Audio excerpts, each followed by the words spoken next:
अस्सलाम वालेकुम बच्चों। मैं आपका ऑनलाइन टीचर अल्लाह बख्श चौधरी। आज हम जमात सातवीं का मज़मून उर्दू सबक नंबर 2 हज़रत उस्मान गनी रज़ी अल्लाह ताला अन्हु इनके बारे में मालूमात हासिल करेंगे। पहली बात, हज़रत मोहम्मद सल्लल्लाहु अलैहि वसल्लम के बाद अरब और इसके अतराफ मुसलमानों की जो हुकूमत कायम हुई थी, इसकी निगरानी और वहाँ इस्लामी कवानीन को आम करने के लिए जो निज़ाम बना, इसे खिलाफत कहते हैं। आप पांचवी और छठी जमात में हज़रत अबू बकर सिद्दीक रज़ी अल्लाह ताला अन्हु और हज़रत उमर रज़ी अल्लाह की खिलाफत के बारे में मालूमात हासिल कर चुके हैं। इन दो असहाब रज़ी अल्लाह ताला अन्हु के बाद हज़रत उस्मान रज़ी अल्लाह ताला अन्हु और हज़रत अली रज़ी अल्लाह ताला अन्हु खलीफा बनाए गए। तारीख में इन चार असहाब रज़ी अल्लाह ताला अन्हु की खिलाफत को खिलाफत रशिदा कहा जाता है। हज़रत उस्मान रज़ी अल्लाह ताला अन्हु की खिलाफत का ज़माना दुनिया के मुख्तलिफ ममालिक में इस्लाम की इशाअत का ज़माना था। इस्लामी तालीम और इस्लामी माशरे पर इन मुल्कों के असरात भी पड़ने लगे थे। ख़ास तौर पर ईरानी तसव्वुरात ने अहमियत हासिल कर ली थी। इसका असर हज़रत उस्मान रज़ी अल्लाह ताला अन्हु की खिलाफत पर भी पड़ा। ज़ील के सबक में आप रज़ी अल्लाह ताला अन्हु की अजीम शख्सियत और खिलाफत के चंद वाक़यात पेश किए जा रहे हैं। जान पहचान। सलीम शहजाद यकम जून 1949 को धुलिया, महाराष्ट्र में पैदा हुए। मालेगांव में तालीम हासिल की और दर्स व तदरीस का पेशा इख्तियार किया। उर्दू और अंग्रेजी अदब की तमाम असनाफ पर इनकी गहरी नज़र है। तनकीदी किताबों के अलावा इन्होंने लुगात और उर्दू कवायद पर भी किताबें लिखीं। फरहंग, अदबियात, दुआ पर मुंतशर, जीम से जुमले तक और वीरगाथा इनकी मशहूर किताबें हैं। मदीने में सख्त कहत पड़ा हुआ था। अनाज और पानी न मिलने की वजह से लोग बहुत परेशान थे। इन चीज़ों के लिए लोगों को दूर दूर जाना पड़ता था। मदीने के एक हिस्से में यहूदी आबाद थे, जिनके मोहल्ले के पास कुआं था। कुएं का यहूदी मालिक इसका पानी बहुत ज्यादा कीमत में फरोख्त करता था। गरीब मुसलमानों ने ये बात रसूल अकरम सल्लल्लाहु अलैहि वसल्लम को बताई। आप सल्लम ने ऐलान फरमाया कि लोगों को पानी की तकलीफ से बचाकर अल्लाह की खुशनुदी कौन हासिल करेगा। ये ऐलान सुनकर आप सल्लम के एक सहाबी कुएं के मालिक से मिले। उन्होंने इससे कुआं खरीदने की बात की। बड़ी सौदेबाजी के बाद यहूदी सिर्फ आधा कुआं फरोख्त करने पर राजी हुआ। आधे कुएं से मुराद ये थी कि एक दिन तो कुआं खरीदने वाला इसका पानी इस्तेमाल करेगा और दूसरे दिन यहूदी कुएं के पानी का मालिक होगा।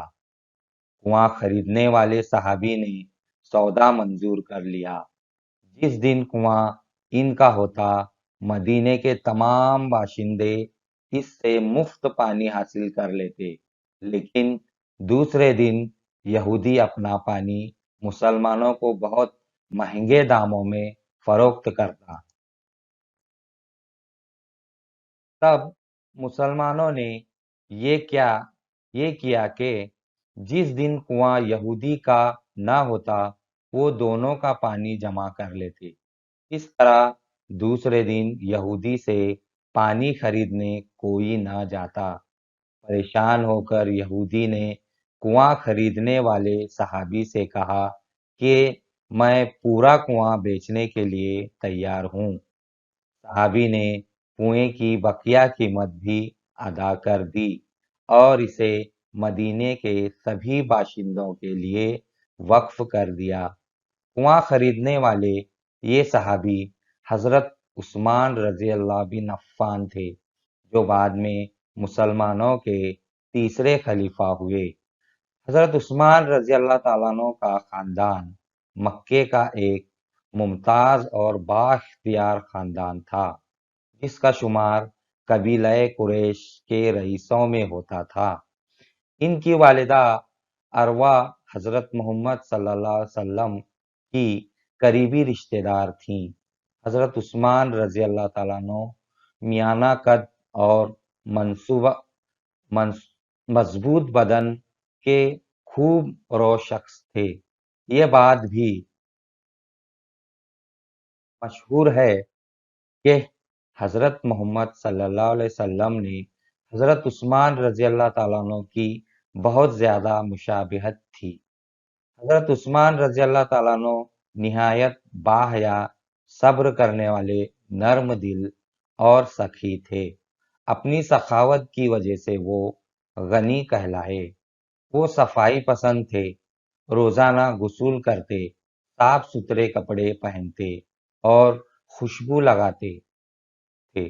اسلام قبول کرنے کے بعد ہر جمعہ ایک غلام آزاد کرنا ان کا شعار بن گیا تھا۔ خود سادہ کھانا کھاتے، لیکن مہمانوں کو ہمیشہ لذیذ اور عمدہ کھانا کھلاتے تھے۔ خلیفہ بن جانے کے بعد بھی انہوں نے کبھی خود کو عام مسلمانوں سے برتر اور افضل نہیں سمجھا۔ وہ سب کے ساتھ بیٹھتے، سب کی عزت کرتے، لیکن کسی سے اپنی تکریم کی خواہش نہ کرتے تھے۔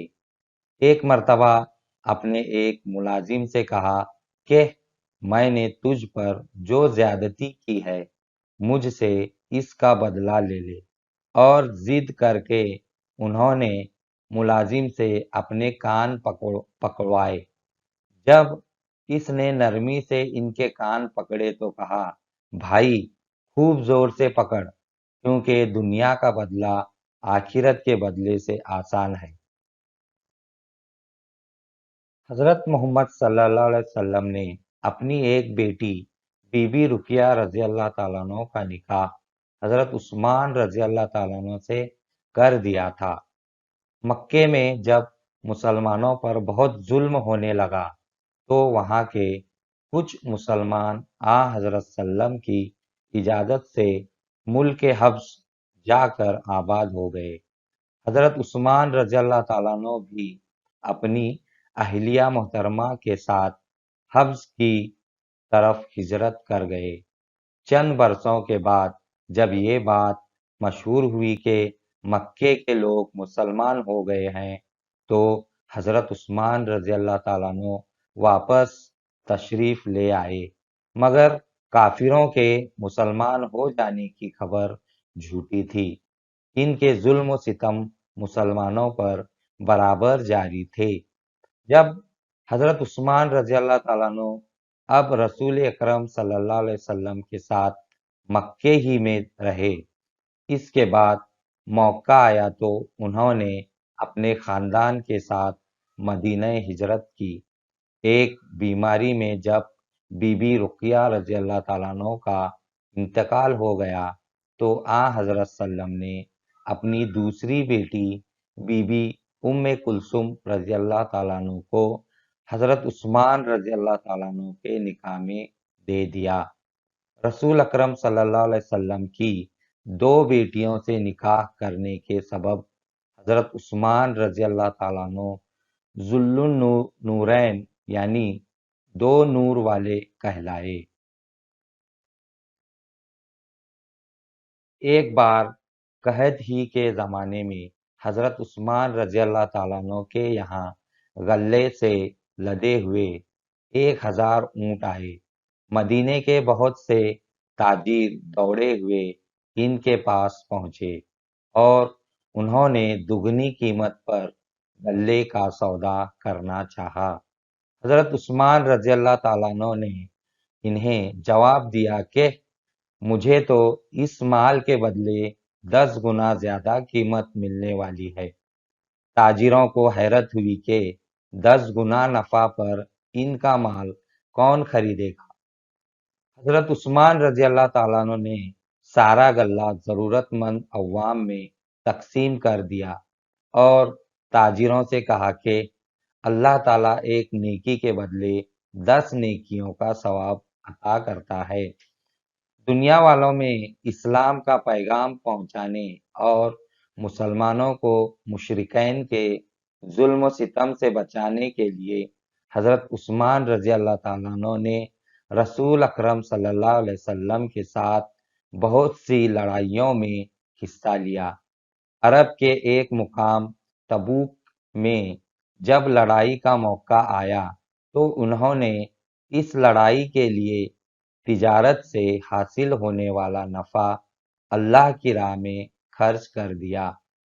बहुत सारा फौजी साज और सामान हजरत उस्मान रजी अल्लाह ताला अन्हु ने अपने खर्च से मुहैया किया और 1000 दिनार नगद पेश किए।